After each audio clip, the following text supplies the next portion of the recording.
혹시 혼밥이라는 말 들어보셨습니까? 잘 아시는 것처럼 혼밥은 혼자 밥 먹기라는 말의 준말입니다.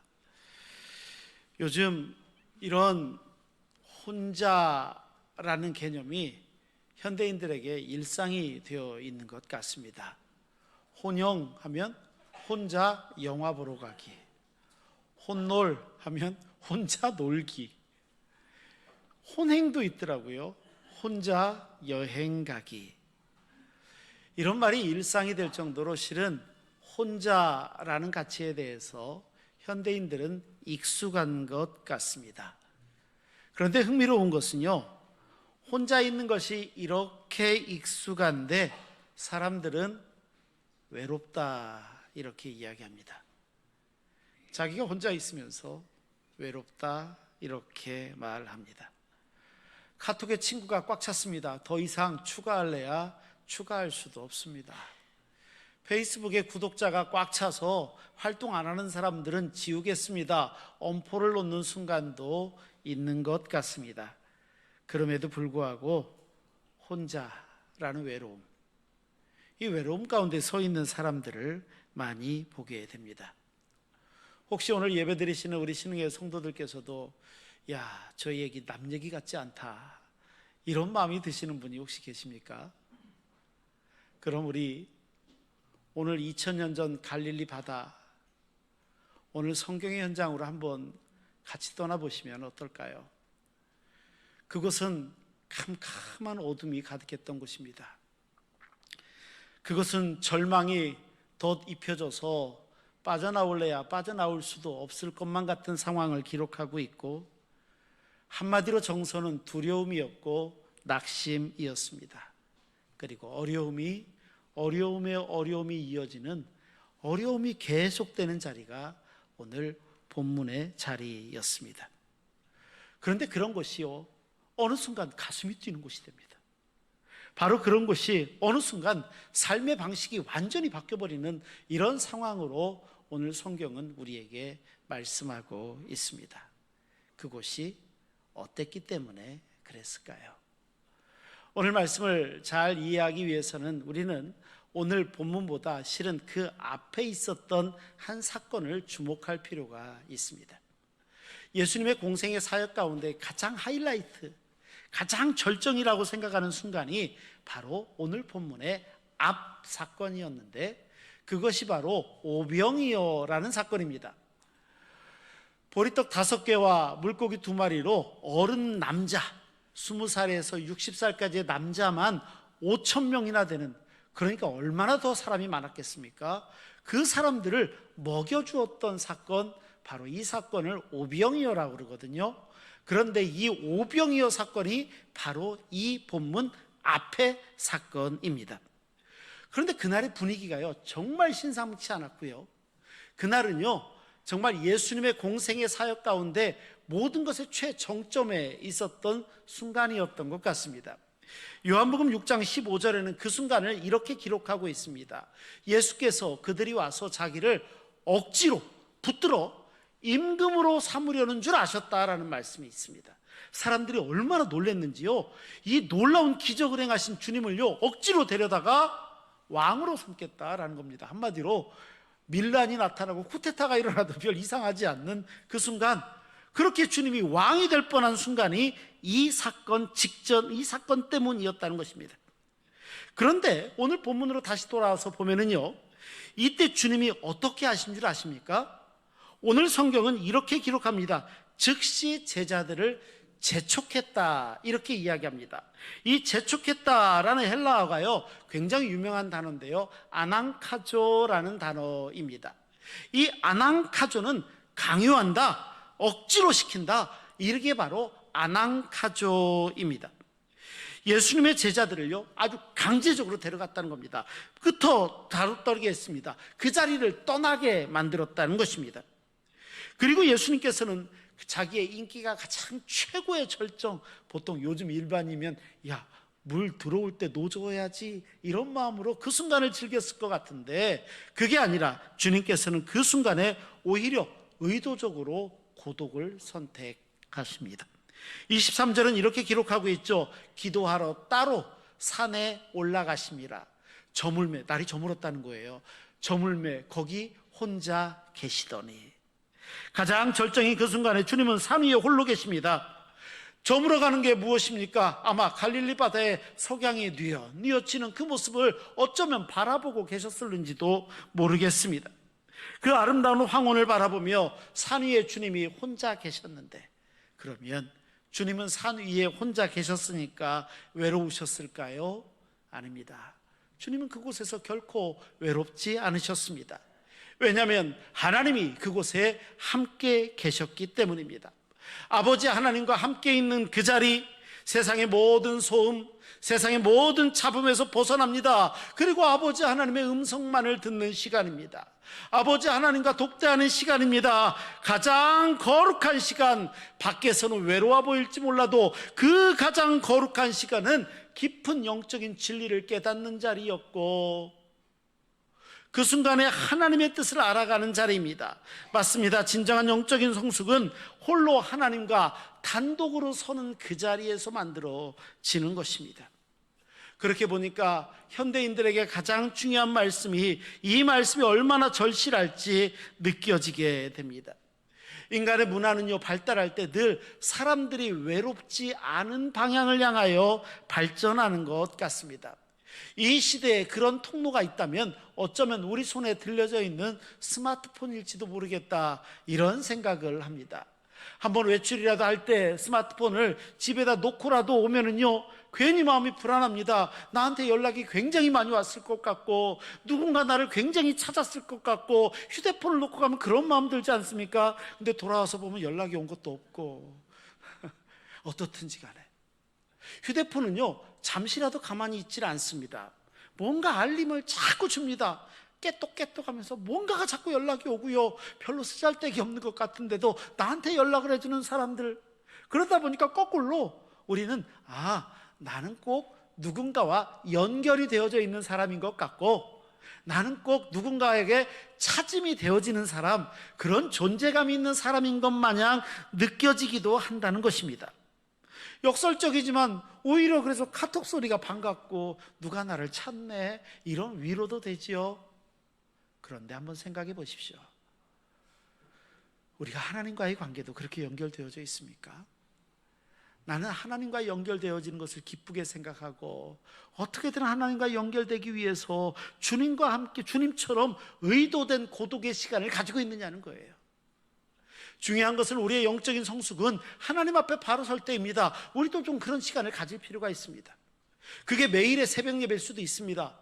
아니면 우리가 각자 오늘도 매일 성경을 구입하실 수 있는데 매일 성경을 통하여서 말씀을 묵상하는 자리일 수도 있고요, 이제 곧 시작하게 되는 하반기 우리 신흥교회 주행시 가정예배일 수도 있습니다.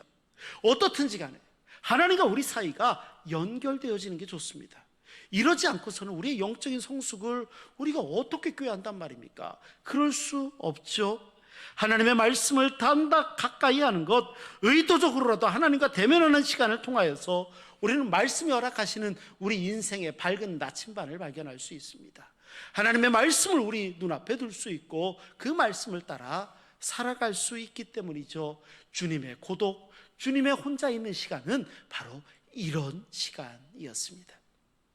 그런데 주님께서는 그러고 계셨지만, 동일한 시간 바다에서는요, 제자들의 비명소리가 들려오기 시작합니다. 그 제자들 가운데는요, 그 바다에서 잔뼈가 굵은 제자들도 있었는데 어떻게 할 줄을 모르고 있습니다. 24절을 보니까 이렇게 그 상황을 기록하고 있습니다. 배가 이미 육지에서 수울이나 떠나서 바람이 거스름으로 물결로 말미암아 고난을 당하더라. 이 수리는요, 보통 한 5에서 6km 정도 떨어진 것, 이 정도를 이야기합니다. 말 그대로 망망대해 한복판에 배가 떠 있습니다. 사방이 온통 검은 바다입니다. 육지는 보이지가 않습니다. 그런데 그 바다 한복판에서 제자들이 사투를 벌이고 있습니다. 어쩌면 야고보는 밧줄을 잡았을지 모릅니다. 안드레는 배에 들어와 있는 물을 퍼냈을지 모릅니다. 또 다른 제자는 돛대를 잡고서 쓰러지지 않기 위해서, 배가 뒤집어지지 않기 위해서 갖은 노력을 하고 있었을는지도 모릅니다. 얼마나 살겠다고 서로 소리를 고래고래 질렀는지 아마 모르기는 몰라도 다 목이 샜을 것 같습니다. 그리고 바다 한복판에 있습니다. 얼마나 우리가 버틸 수 있을까? 얼마나 살아갈 수 있을까? 눈동자가 충혈되어지고 이제 잡고 있는 밧줄을 잡고 있는 이 손이 더 이상 손에 힘도 들어가지 않는 그 순간, 이때 제자들 마음이 어땠을까요? 그 바다 한복판에 있는 제자들, 아마 모르기는 몰라도 도대체 우리 주님 어디 가신 거야? 우리를 기억하고는 계시나? 혹시 우리를 잊지 않았을까? 왜 주님은 우리를 이곳에 홀로 내버려 두시고 우리와 함께 계시지 않지? 이런 마음들 같지 않았을까요?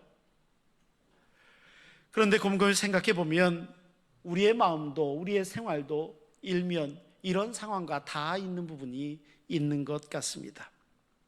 진로를 선택합니다. 청년들이라면 대학 졸업하고 직장을 잡아야 될 것 같습니다. 내가 삶의 연식 가운데 사업을 하고 사업의 구상을 하고 삶의 방향을 정하는 것도 마찬가지입니다. 그런데 이 모든 순간에 가만히 생각해 보니까 마치 바다 위에 있는 제자들처럼 우리의 삶의 현장도 사투가 벌어지는 어떤 현장과 굉장히 닮아있네, 이렇게 여겨지는 순간은 없습니까? 이력서를 몇십 통을 썼는지 모릅니다. 내가 뭔가는 해봐야겠기 때문에 이것도 해보고 저것도 다 해봤습니다. 그런데 그럴 때마다, 뭔가 이루어지지 않을 때마다 마치 마음이 바다 위에 내가 떠 있는 것처럼 출렁거리기도 하고, 파도가, 거센 파도가 내 따귀를 마치 때리기라도 하는 것처럼 충격을 받기도 하고, 면접을 봤습니다. 결과를 기다립니다. 캄캄한 바다 한복판에 있는 것처럼, 어둠 외에는 아무것도 보이지 않는 것처럼 암담한 현실, 우리가 처하는 현실이 그렇지 않나요? 하나님, 저 보고 계시긴 합니까? 제가 이렇습니다. 하나님, 이 마음으로 그때 외치지 않습니까? 아이를 출산했습니다. 아이를 키웁니다. 직장 생활을 합니다. 육아와 직장 생활이라는 이중의 풍랑 속에서 내가 어디에서 중심을 잡아야 될지를 모르겠습니다. 아이가 한번 아프기라도 하려시면 아이고 큰일 났네. 직장에서는 당장 눈앞에 보이는 성과라도 실적이라도 내놓으라고 할 때면 이거 큰일 났네. 이런 마음 순간에 너무 힘들고 막막하면 하나님, 정말 계시긴 합니까? 저를 기억하고는 계십니까? 이런 마음이 들 때는 없나요? 요즘 자영업자들 힘들다 하는 이야기가 너무 많이 달립니다. 코로나 이후에요, 상황이 완전히 바뀌었습니다. 소비 습관 패턴도 완전히 바뀌어버렸습니다. 사업이 예전 같지 않다는 겁니다. 그러다 보니까 잠 못 드는 밤이 하루하루 계속 이어집니다. 직원들 월급도 줘야 되는데 통장의 잔고는 자꾸만 비어져 가는 것 같고, 사업 비용 감당하기도 굉장히 어려워 보일 때도 있고, 통장 잔고는 줄어드는데 임대료는 계속 밀려가는데 은행의 대출 이자는 계속 쌓이고 힘겨워 가는데, 점점 감당하기 힘든 칠흑 같은 망망대해 같은 현실이라고 여겨지는 그 순간에 우리는 주님 앞에, 주님 지금 어디 계십니까? 이런 마음이 드실 때는 혹 없느냐 하는 것입니다. 그런데 그 밤 시간, 사경의 시간, 이제 하나님의 기적이 시작됩니다. 25절 말씀은 이렇게 기록하고 있습니다. 밤 사경에 예수께서 바다 위로 걸어서 제자들에게 오시니. 밤 사경은요, 우리 시간으로 따지면 새벽 3시부터입니다. 새벽 3시부터 6시가 되기 전까지가 밤 사경, 그렇습니다. 그러니까 새벽볕이 밝아오기 전에 가장 어두웠던 시기가 그때라는 것인데, 거꾸로 제자들 입장에서 보면 밤새도록 고생하고 기진맥진해서 힘이 하나도 남아있지 않는 그 시간이 밤 사경입니다. 해 뜨는 것만 기다립니다. 해가 좀 뜨면 좀 나아질까. 그런데 더 이상 희망이 없어 보이는 그 순간 주님이 그곳을 향하여 오고 계십니다. 그런데 그 방법이요, 굉장히 특별합니다. 어떻게 주님이 오셨다고 본문에 기록하고 있습니까? 바다 위로 걸어서 오셨다는 거예요. 바다 위로 걸어서 오셨다는 것, 이거는 그냥 기적을 표현하는 말이 아니라요, 이거는 하나님의 사랑이, 주님의 사랑이 어떠한지를 보여줍니다. 주님 입장에서는 얼마나 방법이 많았겠습니까? 뭐 영화적인 상상력을 동원한다면 그냥 순간이동으로 짠 하고 나타나실 수도 있잖아요. 아니면 성경적인 배경을 가치를 따라서 얘기한다면 천군 천사를 보내서 그곳에서 그 제자들을 지키시고 배를 붙잡아 주실 수도 있었을 것 같은데, 주님이 택하신 방법은요, 바다 위를 걸어서입니다. 왜 그랬었을까요? 제자들하고 똑같은 조건, 제자들하고 똑같은 풍랑 속에서 주님이 함께하기를 원하셨기 때문입니다. 이런 하나님의 사랑이, 이런 주님의 사랑이 놀랍지 않냐는 거예요. 주님은요, 우리가 고통당할 때 우리의 고통 저 바깥에 서서 그저 이렇게 구경하고 계시는 분이 아니라 우리와 함께 그 고통의 시간으로, 고난의 시간으로 직접 들어오신다는 사실입니다. 우리의 시간 안으로 하나님이 오십니다. 우리의 시간 안으로 주님이 오신다는 말씀입니다. 청년들이라면 취업 때문에 고민하고 발표 나지 않아 불안하고 이제 떨어지는 게 일상인 것처럼 보이는 그 순간이라 할지라도, 사회생활을 하고 육아를 하고 내 앞에 당면한 문제 때문에 늘 고민하며 잠 못 이루는 그 순간, 그 고통의 그 고난의 한복판이라도 주님이 바다 위를 걸어서 오시는 것처럼 한 걸음 한 걸음 우리의 시간 속으로, 우리의 공간 안으로 주님이 오신다는 말씀이니 이게 얼마나 감사하고 주의 사랑이 느껴지십니까? 우리는 하나님의 때와 우리의 때가 다름을 인정해야 됩니다. 우리가 생각하기에 너무 늦은 것 같고 우리가 원하는 때보다 훨씬 더 더뎌지는 것 같아 보이더라도 하나님의 방법은 당신의 시간과 당신의 방법을 지키신다는 겁니다. 그리고 그 방법으로 우리에게 다가오십니다. 그리고 기꺼이 주님은 우리의 시간 속으로 들어오십니다. 영원한 하늘 시간에서 우리의 시간 안으로 들어오신다니요, 이게 바로 인카네이션입니다. 성육신 하시는 거죠. 바로 오늘 본문입니다. 그런데 참 흥미로운 것은 이것을 바라봤던 제자들의 모습입니다. 26절과 27절의 말씀 우리 한번 같이 읽어볼까요? 함께 읽겠습니다. 제자들이 그가 바다 위로 걸어오심을 보고 놀라 유령이라 하며 무서워하여 소리 지르거늘 예수께서 즉시 이르시되 안심하라, 나니 두려워하지 말라. 아멘. 굉장히 아이러니하지 않습니까? 지금 좀 전까지 제자들이 아이고 죽겠다 밤새도록 고생한 죽겠다 하는 제자들 앞에 구원자가 오셨습니다. 그런데 정작 구원자가 그들 눈앞에 나타났는데 그들은 유령이라고 착각하는 겁니다. 지금 구원자가 그들 앞에 왔는데 유령이라고 착각했는가 하면 그들의 소망 되신 분이 그들 앞에 섰는데 그들은 두려워합니다. 그들을 사랑하시는 사랑 되신 주님이 그들 앞에 다가왔는데 오히려 무서워했다라고 이야기하는 것입니다. 그런데 이런 모습은 우리의 모습하고도 많이 닮아 있습니다. 하나님이 우리 삶의 가운데 우리 안에 역사하시는데 정작 우리는 그것이 하나님의 역사라는 것을 발견하지 못할 때가 없냐는 거예요. 전혀 생뚱맞은 것처럼 오히려 두려워하고 거부할 때가 없습니까? 혹시 취업이 안 되고 우리 앞에 있던 기회라고 생각했던 기회들이 다 사라져가는 것을 그렇게 보이는 순간에도 하나님께서는 오히려 이 모든 것들을 넘어서 더 많은 기회와 더 많은 축복을 예비하실 줄을 모르는데 우리는 그 기다림의 시간을 원망할 때는 없습니까? 우리가 당한 질병 때문에, 우리가 가지고 있는 어려움 때문에 우리가 고통받는 그 순간도 하나님께서는 우리를 더 깊은 신앙으로 인도하고 계시고 더 나은 하나님의 터전을 향하여 우리를 인도하고 계시는데 우리는 그 과정이 멀다고 힘들다고 저주하면서 하나님을 멀리할 때는 없냐는 거예요. 우리도 그럴 수 있지요. 하지만 우리 주님은요, 제자들의 이 모습을 보고도 그 두려움을 이해하십니다. 즉시 지체하지 않고 하신 말씀이 안심하라입니다. 이 안심하라라는 헬라어가요, 사르세오라는 단어를 사용합니다. 이건 무슨 뜻이냐면 담대해, 용기를 가져라, 이런 뜻입니다. 그 다음에 또 놀라운 말이요, 안심하라 다음에 뭐라고 말씀하신 줄 알아요? 나니, 이렇게 얘기합니다. 이 난이가요 굉장히 유명한 말입니다. 제가 헬라어를 찾아보고 실은 깜짝 놀랐습니다. 여기도 이 말이 쓰였나? 그 유명한 에고에임입니다. 요한복음에 6가지의 굉장히 유명한 에고에이미가 있다 이야기하는데, 나는 생명의 문이다, 나는 선한 목자다, 나는 양의 문이다 말씀하실 때마다 에고에임이거든요. 그런데 이 에고에임이라는 단어는 구약에도 쓰입니다. 어느 순간에 쓰이냐면 신의 산에서 하나님께서 나는 나다, 나는 스스로 있는 자다 이야기했던 게 에고에임입니다. 나는 여호와다, 에고에임이. 두려워하지 말아라, 에고에임이 나다라는 말입니다. 이 말이 무슨 말입니까? 풍랑이 칩니다. 파도가 칩니다. 저 깊은 바다 위에 겨우 떠 있는 것 같습니다. 저 멀리에서 걸어오는 주님이 말씀하십니다. 나다, 두려워하지 말아라. 이 폭풍을 뚫고 들여오는 그 주님의 음성을 듣고서야 비로소 그들은 느낍니다. 아, 주님이시구나.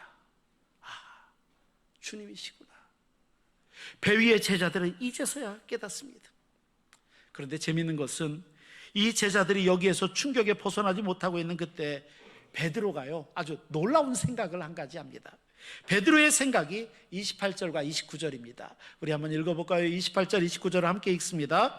베드로가 대답하여 이르되 주여, 만일 주님이시거든 나를 명하사 물 위로 오라 하소서 하니 오라 하시니 베드로가 배에서 내려 물 위로 걸어서 예수께로 가되. 아멘. 베드로는요 그 순간에 무슨 생각을 하냐면, 이분이 만약 주님이시라면 예수님이 계시니까 나도 물 위를 걸을 수 있다라고 생각을 하는 겁니다. 주님이 내 앞에 계시니까, 주님이 나와 함께 하시니까 내가 주 앞에 서 있다면 나도 물 위를 걸을 수 있다라고 생각했고 실제로 걷게 됩니다. 우리가 잘 아는 찬양 중에 물 위를 걷는 자라는 찬양이 있습니다. 이 찬양의 가사는 이 장면을 이렇게 기록하고 고백하고 있습니다. 주님께서 나를 부르시니까 내가 두려움 없이 이 배에서 나아가겠습니다. 주님이 보고 계시니까 의심치 않겠습니다. 제가 바다로 걸어가겠습니다. 주님이 여기 계시기에 이 깊은 바다가 반석이 되고, 주님이 여기 계시기에 이 거친 파도가 반석이 됩니다. 주님이 여기 계시기에 반석 위에 내가 걸어가겠습니다. 그렇습니다. 주님이 우리와 함께 계시기에, 주님이 함께 계신다면 이 거친 바다도 반석이 되고, 이 깊은 바다도 거친 파도도 반석이 되고, 이 모든 것들이 주님의 발등상도 올라올 수 없었습니다. 주님이 함께 계신다면 나는 이 길을 걸을 수 있습니다 라는 것입니다. 여기서 굉장히 중요한 신앙의 핵심을 우리는 한 가지 발견할 수 있습니다. 그것은 무엇이냐면 지금 상황이 바뀌었는가 하는 것입니다. 하나도 바뀐 게 없습니다. 여전히 파도가 깊어, 파도가 셌고요, 거칠었고, 여전히 바다의 깊이는 변한 게 없습니다. 깊은 바다 위에 떠 있습니다. 하지만 주님이 계시니까 그 모든 장애라고 생각했던 것들이 이제 반석처럼 든든해지는 것입니다. 오늘 우리가 가진 현실도 마찬가지 아닙니까? 직장 때문에, 취업 때문에 고생하는 우리 청년들, 우리 신흥교회 성도들 상황이 얼른 개선되지 않는 순간일 수도 있습니다. 하지만 주님이 함께 계십니다. 그럴 때 이 불안한 현실이 오히려 반석이 되고 그 상황을 통하여 우리를 더 좋은 곳으로 인도하실 수 있는 주님의 마음을, 그 우리를 반석으로 세우시는 주님의 손길을 우리가 발견할 수 있어야 되기 때문이죠. 육아의 상황, 아이들이 커가는 건 이쁘지만 함께하는 게 너무 어렵다, 힘겹다 생각하시는 분 계십니까? 직장 생활에서 계속 치이고 위에서 누르고 밑에서 치고 올라오고 성과는 내야겠고 당장 어떻게 해야 될지 모르겠고, 이 모든 현실이 순식간에 아주 편한 현실로 바뀌는 것도 아닙니다. 하지만 주님이 함께 계신다면 이 힘든 현실이라 할지라도 얼마든지 반석이 될 수 있고, 이 모든 과정을 통하여 하나님께서는 우리를 신앙 안에서 삶 가운데 성숙시키고 계심을 깨닫는 것. 그렇습니다. 우리 주님이 계신 곳에는 불가능이 없습니다. 주님이 계신 곳에 길이 있습니다. 설령 그 길이 물 위를 걷는 것 같고 거친 파도가 그 앞을 가로막는 것처럼 보이는 순간이라 할지라도 하나님으로 인하여, 우리 주님으로 인하여 이 모든 것으로 반성으로 변할 줄 믿기 때문입니다. 우리는 이것을 바라보고 나아갑니다. 이것이 믿음의 길이고요, 우리가 신앙으로 행하는 길 아니겠습니까? 베드로의 이 얘기는 끝나지가 않았습니다. 30절 말씀이 참 흥미로운데 우리 한번 같이 읽어볼까요? 30절을 함께 읽겠습니다. 바람을 보고 무서워 빠져가는지라 소리질러 이르되 주여 나를 구원하소서 하니, 베드로가요 갑자기 물에 빠졌다는 겁니다. 이유는 주님을 보고 있을 때는 이게 괜찮았습니다. 그런데 파도를 보고 바람을 보니까 순간 빠져버린다는 것입니다. 우리도 그럴 때가 있지 않나요? 주님을 바라보면 다 될 것 같습니다. 어떤 어려움도 이길 것만 같습니다. 예배당 안에서 말씀을 듣고 예배하고 찬양하고 기도할 때는 다 될 것 같습니다. 하지만 우리가 주님을 바라보는 이 시선에서 시선을 딴 곳으로 조금이라도 돌리기 시작한다면 우리는 어려움 가운데 빠지기도 한다는 겁니다. 현실에 문제가 있습니다. 상황의 어려움들을 바라보면 그런 두려움 가운데 빠집니다. 그런데 두려움 가운데 빠진 베드로를 보고 아이고 그러면 그렇지, 이거를 바라봐야 될 게 아니라 베드로가 그 다음에 한 행동을 우리는 기억해야 됩니다. 베드로는 그 순간에 이렇게 이야기합니다. 주여 나를 구원하소서. 주여 주여 나를 구원하소서. 그러자 주님께서는 즉시 손을 내밀어 도움을 청합니다. 우리 31절 도움을 주신 주님의 모습이 이렇습니다. 같이 읽겠습니다. 예수께서 즉시 손을 내밀어 그를 붙잡으시며 이르시되 믿음이 작은 자여 왜 의심하였느냐 하시고 아멘. 주님이 즉시 손을 내밀었다는 것입니다. 그거 아세요? 혹시 오늘 본문이 22절인데 22절에도 즉시라는 말이 있었습니다. 그런데 본문 31절에도 즉시 또 나옵니다. 주님은 즉시. 즉시라는 말이 이렇게 친근한 단어인지 몰랐어요. 즉시 주님을 대하셨다. 즉시. 아이고 내가 그럴 줄 알았다, 이 녀석아, 이렇게 책망하지 않으셨다는 겁니다. 주님은 즉시 먼저 구원하시고 안전한 곳에 끌어올리신 후에야 왜 의심하였느냐 말씀하세요. 맞습니다. 이것이 우리를 대하시는 하나님 아버지의 마음이고 우리를 사랑하시는 방식입니다. 비록 우리가 어느 순간 실패했을 때도 있었을 것 같습니다. 비록 어느 순간 우리가 넘어져 울고 있었을 때도 있었을지 모르겠습니다. 어느 순간은 너무 속상해서 하나님 모른다고 하고 외면하고 때로는 하나님을 저주하고 의심했던 순간도 있었을지 모릅니다. 하지만 주여 우리를 구원하소서, 우리의 기도가 들린다면 우리 하나님은 즉시 손을 내밀어 우리를 구원하시는 하나님이십니다. 혹시 오늘 우리의 인생이 마치 물속에 빠져 들어가는 것 같은 베드로처럼 여겨지거나 물속에서 벌써 빠져들어가서 허우적대면서 어떻게 해야 될지 모르고 너무 불안하고 물속에서 허우적대는 것처럼 보이는 그런 마음으로 예배당에 앉아 계신 분 혹시 계십니까? 그렇다면 베드로가 했던 주여 나를 구원하소서, 이 부르짖는 기도를 우리도 꼭 기억해야 됩니다. 우리가 주님 앞에 그렇게 서야 됩니다. 그러면 하나님께서는 즉시 손을 내밀어 우리를 붙잡아 주실 줄 믿습니다. 이 하나님의 은혜 말입니다. 32절 말씀은 이렇게 기록합니다. 배에 함께 오름에 바람이 그치는지라. 예수님과 베드로가 이제 배에 함께 올랐습니다. 그러니까 바람이 그쳤습니다. 주님과 함께 있으니까요, 그들이 가지고 있었던 모든 문제가 순식간에 해결되었습니다. 주님과 함께 있다, 이게 뭡니까? 임마누엘입니다.